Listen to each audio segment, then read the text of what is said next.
Doctor Anees Ali's mind വെൽനസിന്റെ YouTube ചാനലിലേക്ക് എൻ്റെ എല്ലാ പ്രിയ പ്രേക്ഷകർക്കും സ്വാഗതം.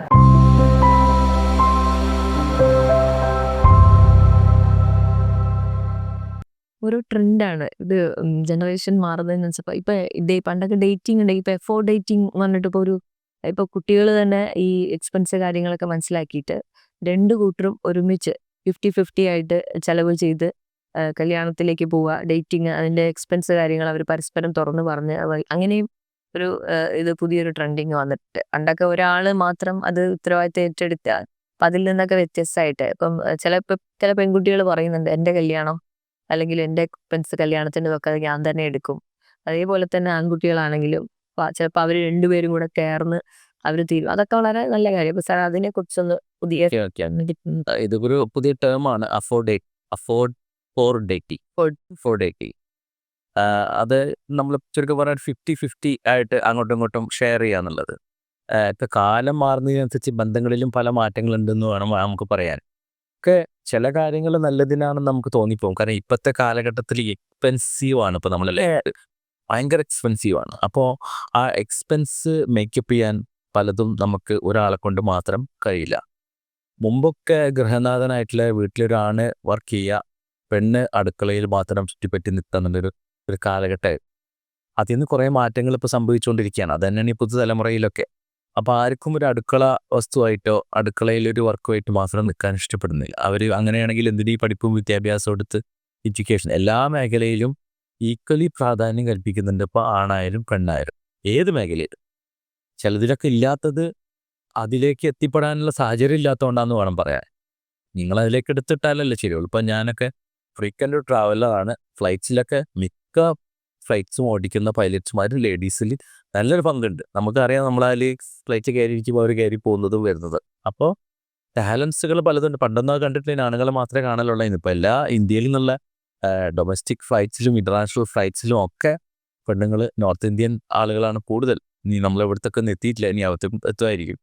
അപ്പോൾ അങ്ങനെയുള്ള ക്വാളിഫൈഡ് ആളുകൾക്ക് അതിനുള്ള ഒരു ചാൻസ് കിട്ടുമ്പോൾ അവർക്ക് അതിൽ മേഖലയിൽ എത്തുന്നുണ്ട്. പിന്നെ ചില റിലീജിയസ് ഫൈസ് ചില ആളുകളൊന്നും അതിനെ വല്ലാതെ പ്രൊമോട്ട് ചെയ്യാത്തതുകൊണ്ട് ചില റിലീജിയൻ എന്നൊക്കെ ആളുകൾ കുറവായിരിക്കും ചില മേഖലയിലൊക്കെ.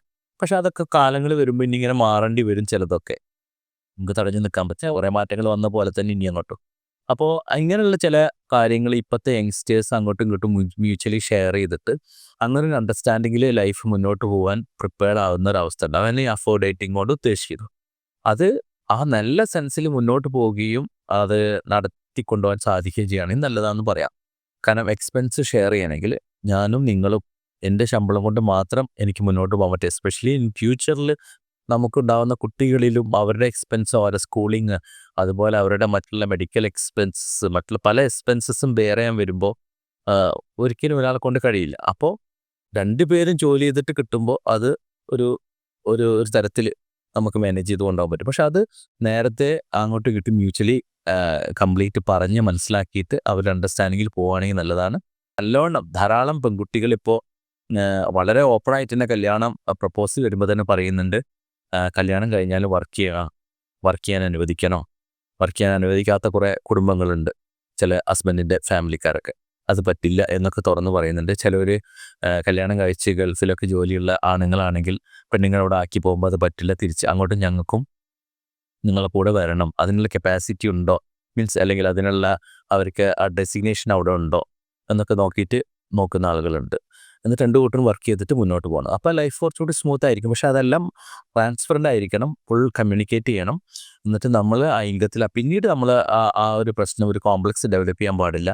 ചിലപ്പോൾ ഹയറാർക്കി നോക്കുമ്പോൾ ഞാൻ ചിലപ്പോൾ ഒരു സ്റ്റെപ്പ് മുകളിലായിരിക്കും, ചിലപ്പോൾ ഒരു സ്റ്റെപ്പ് താഴെ ആയിരിക്കും, ചിലപ്പോൾ നിങ്ങളായിരിക്കും ഒരു സ്റ്റെപ്പ് മുന്നിൽ കിടക്കുന്നത്. അത് ആ ഒരു കോംപ്ലക്സ് നമ്മളെ ലൈഫിൽ ഒരിക്കലും കൊണ്ടുവരരുത്. മനസ്സിലായാലും ഇപ്പോൾ ഏതോ സിനിമയിലൊക്കെ ഉണ്ട്, ഒരാൾ ഹസ്ബൻഡ് പിന്നെ പോലീസുകാരനും കോൺസ്റ്റബിളായിട്ടും പിന്നെ വൈഫ് SI ആയിട്ടും വൈഫിന് മുമ്പിൽ സല്യൂട്ട് ചെയ്യും എന്നൊക്കെയുള്ള ഏതൊക്കെ പഴയ സിനിമയിലൊക്കെ ഞാൻ കണ്ടിട്ടുണ്ട്. അപ്പോൾ അതിലൊന്നും നമ്മളപ്പോൾ തമാശയായിട്ട് പറയുമ്പോൾ നമുക്കൊരു കോമഡി തോന്നിയാൽ അതിലും നമ്മൾ കോംപ്ലക്സ് കരുതേണ്ട ആവശ്യമില്ല. ഒരുപക്ഷെ ചിലപ്പോൾ നിങ്ങൾക്കായിരിക്കും നല്ല പോസ്റ്റ് കിട്ടുന്നത്, ഞാൻ ചിലപ്പോൾ നിങ്ങളെ സബോർഡിനേറ്റ് ആയിട്ട് വർക്ക് ചെയ്യുന്ന ഒരാളായിരിക്കും. പക്ഷേ നമ്മുടെ ലൈഫിലേക്ക് വരുമ്പോൾ ചിലപ്പോൾ അങ്ങനെ ഒരു കണ്ടീഷനിലായിരിക്കില്ല അവൾ വന്നത്. പിന്നീട് നിങ്ങൾക്ക് അതിന് ചില കഴിവുകൾ വന്നപ്പോൾ, ചില ഇൻ്റർവ്യൂവിൽ വന്നപ്പോൾ നിങ്ങൾ അപ്പായി, അല്ലെങ്കിൽ നിങ്ങൾക്ക് വേക്കൻസി കിട്ടിയപ്പോൾ, അവസരം കിട്ടിയപ്പോൾ നിങ്ങൾ പ്രൊമോട്ട് ചെയ്തു. അതിന് ഞാൻ സന്തോഷിക്കുകയാണ് വേണ്ടത്. അതിലൊന്നും നമ്മൾ ഫ്രണ്ട്സുകളോ മറ്റോ പറഞ്ഞാൽ നമ്മൾ കോംപ്ലക്സ് ഡെവലപ്പ് ചെയ്ത് നമ്മൾ കൂടി വീട്ടിൽ വന്ന് തല്ലുണ്ടാക്കുന്ന ഒരവസ്ഥ വരരുത്. നിങ്ങൾ അറ്റ്ലീസ്റ്റ് ആ ലെവലിൽ എത്തിയില്ലേ, എൻ്റെ ഭാര്യ എൻ്റെ ലൈഫ് പാർട്ട്ണർ ഈ പൊസിഷനിലാണല്ലോ നിൽക്കുന്നത് എന്നുള്ളത് ചിന്തിക്കണം. അതിന് നമ്മൾ സ്പേസ് കൊടുത്തു കഴിഞ്ഞാൽ, മറ്റുള്ളവരുടെ വാക്കുകൾക്ക് സ്പേസ് കൊടുത്തു കഴിഞ്ഞാൽ വീണ്ടും അത് കയറിക്കൊണ്ടേയിരിക്കും. അപ്പോൾ നമുക്ക് പിന്നെയും നമ്മുടെ ജീവിതം അലോസരപ്പെടുകയുള്ളൂ. അപ്പോൾ ഇതിലൊരു മ്യൂച്വൽ അണ്ടർസ്റ്റാൻഡിങ്ങിൽ നമ്മൾ സ്പെൻഡ് ചെയ്ത് നമ്മൾ ഓരോ കാര്യങ്ങളിലും അതൊരു ഒരു പ്ലാനിങ്ങിൽ പോവുകയാണെങ്കിൽ നല്ലത് തന്നെയാണ്. പ്രത്യേകിച്ച് ഇന്നത്തെ കാലത്ത് വളരെ എക്സ്പെൻസീവ് ആയിട്ടുള്ള കാലഘട്ടമാണ്. അപ്പോൾ ലൈഫ് സ്മൂത്തായി പോകണമെങ്കിൽ ഓരോന്നിനും എല്ലാം അതിൻ്റെ ചട്ടക്കൂട്ടിൽ നിന്ന് നടന്നോളണമെന്നില്ല, എങ്കിലും ഒരു പരിധിവരെ നമുക്ക് അങ്ങനെയൊക്കെ കൺട്രോൾ ചെയ്ത് മുന്നോട്ട് പോകാൻ സാധിക്കും. രണ്ടുപേരും പരസ്പരം മനസ്സിലാക്കി ഒക്കെ കാര്യങ്ങൾ ചെയ്ത് പോകുമ്പോൾ തീർച്ചയായിട്ടും അത് ഫാമിലിക്കും കൂടി അതൊരു ഭയങ്കര ഒരു സപ്പോർട്ടായിരിക്കും. അപ്പോൾ തീർച്ചയായിട്ടും എന്താ പറയുക, എല്ലാവരിലെയും നല്ല തോട്ടും നല്ല കാര്യങ്ങളൊക്കെ കടന്നു വരട്ടെ. 2025 എല്ലാവർക്കും എല്ലാ ചിന്തകളും അവരുടെ ലക്ഷ്യത്തിലും ഒക്കെ എത്താൻ സാധിക്കട്ടെ എന്ന് പറഞ്ഞുകൊണ്ട് നമ്മൾ ഈ എപ്പിസോഡിലൂടെ കൺക്ലൂഡ് ചെയ്യാണ്. ഇനിയും നിങ്ങൾക്കുള്ള സംശയങ്ങൾ കാര്യങ്ങളൊക്കെ തീർച്ചയായിട്ടും നമ്മളോട് എഴുതി ചോദിക്കാവുന്നതാണ്. ഡോക്ടർ അതിനുള്ള മറുപടി നിങ്ങളോട് തരുന്നതായിരിക്കും.